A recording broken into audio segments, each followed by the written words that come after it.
It's extremely grueling. We always say that we stretch you to the point where we can see all your holes.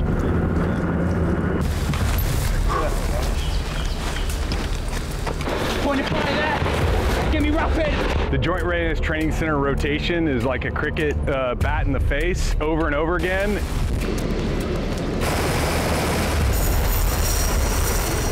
What's that right?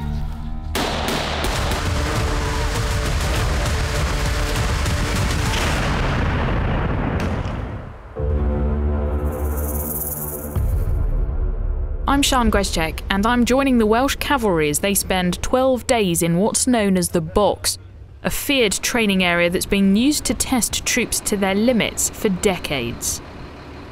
We trained soldiers before World War II, we trained soldiers before the Vietnam conflict, we trained soldiers before the deployments to Afghanistan and Iraq, and now we're preparing them for future battlefields. Fort Polk in Louisiana is one of 3 elite US Army training centers in the world. It's known as the Joint Readiness Training Center. Once inside the most feared arch in America, soldiers face 12 days of tests as they practice for war. Good afternoon, my name is Sergeant First Class Angel. But before they enter, there are a few things they need to know, not about the enemy. It's the environment that could be a bigger threat. Poison ivy, poison oak, and poison sumac are now coming back out, being it's the springtime. So try to avoid getting that stuff on your hands and then rubbing your face. Heavy rains and tornadoes.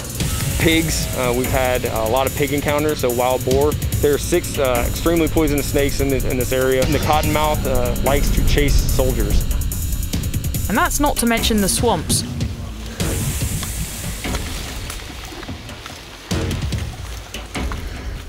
Oh, and how many training areas have signs like these?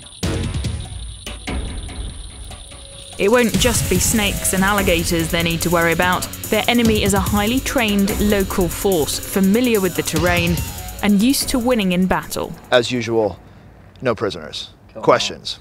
I think we are considered the most hated unit in the United States Army. How often do you win?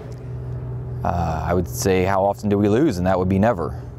Okay, so task org, namely changes. The Welsh Cavalry, first the Queen's Dragoon Guards, have to integrate fast.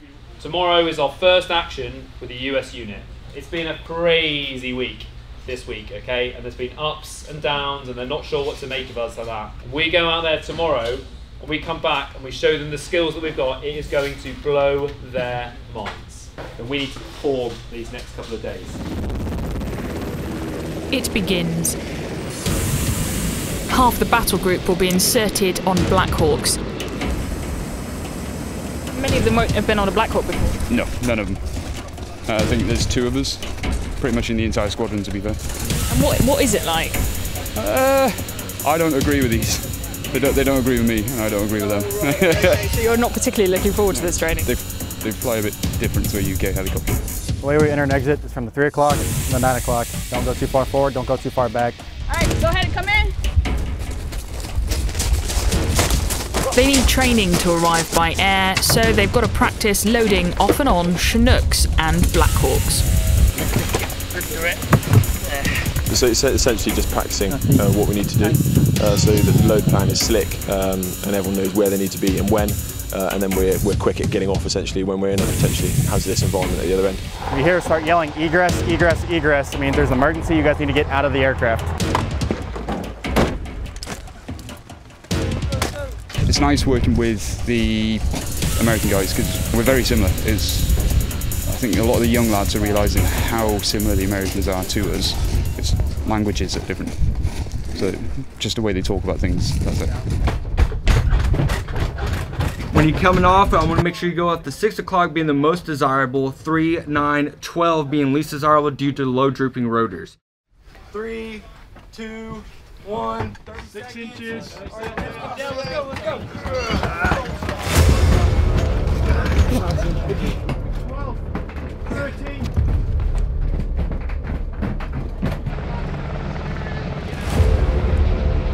Showtime.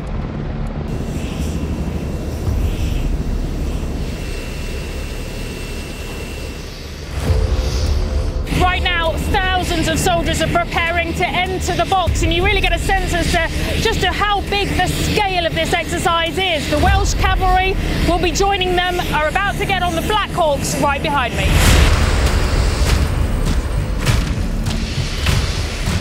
Yeah, you guys are going to be on the 4th aircraft on the runway. So 1, 2, 3, 4, this one right here. We've got to make sure that we can all get on within 2 minutes and then get off within 30 seconds.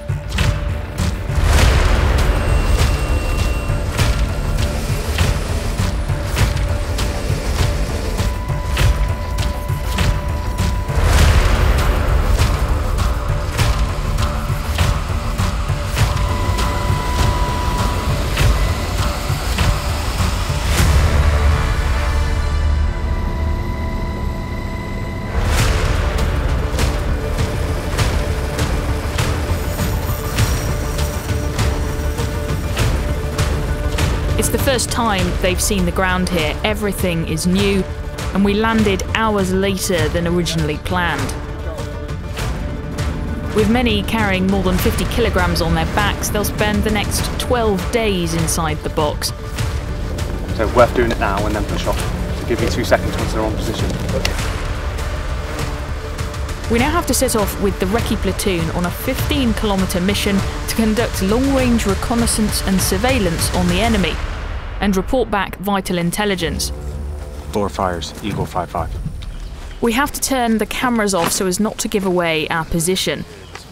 But we're not going to sleep. We have to walk all night wearing night vision goggles. The environment and the spiders and the poison ivy and the snakes is at the forefront of my mind. Should be an interesting night. What's that behind you?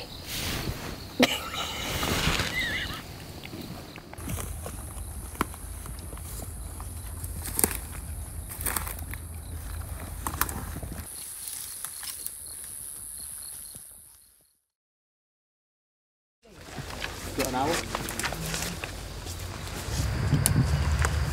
I know it sounds really strange, but it's actually really nice to wake up and actually be able to see the terrain and see the ground, because what was quite disorientating throughout the night, looking through the night vision goggles, is that, you know, it's very uneven ground. We crossed swamps.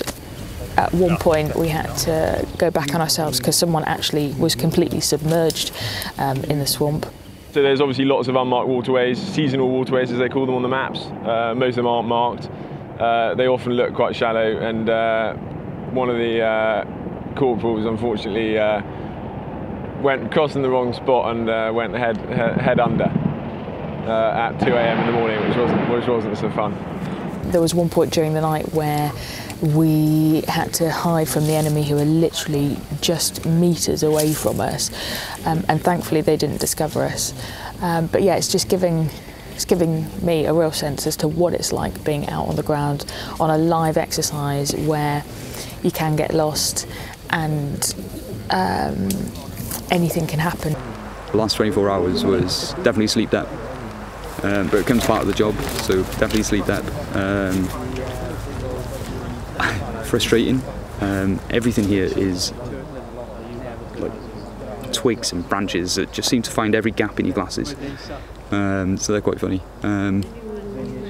Yeah, and then the ground, it's super dry, but then the minute you lie on that ground, it just, you sink into it. It's like a sponge, and every 15 minutes you got to move. So it's kind of lucky we didn't sleep, because if I had my sleeping bag out and I had a couple of hours sleep, I would probably been swimming.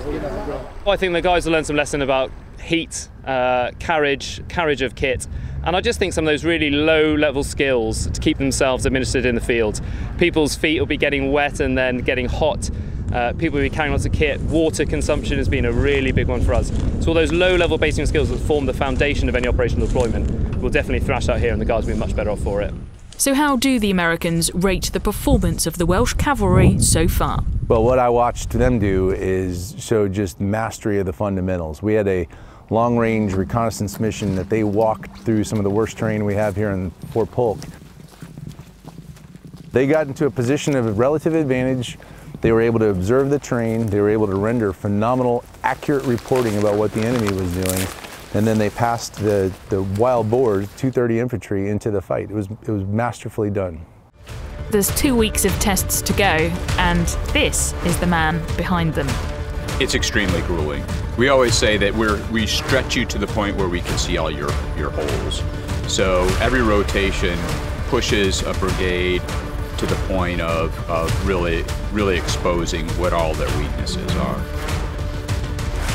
Next time, in the heat of battle, see just how difficult the enemy is making life for the troops on exercise Rattlesnake, and take a look at the Special Forces vehicles on loan to the Welsh Cavalry. Sian Grzeszczyk, Forces News, Fort Polk, Louisiana. If you enjoyed this video, don't forget to like and subscribe to our channel.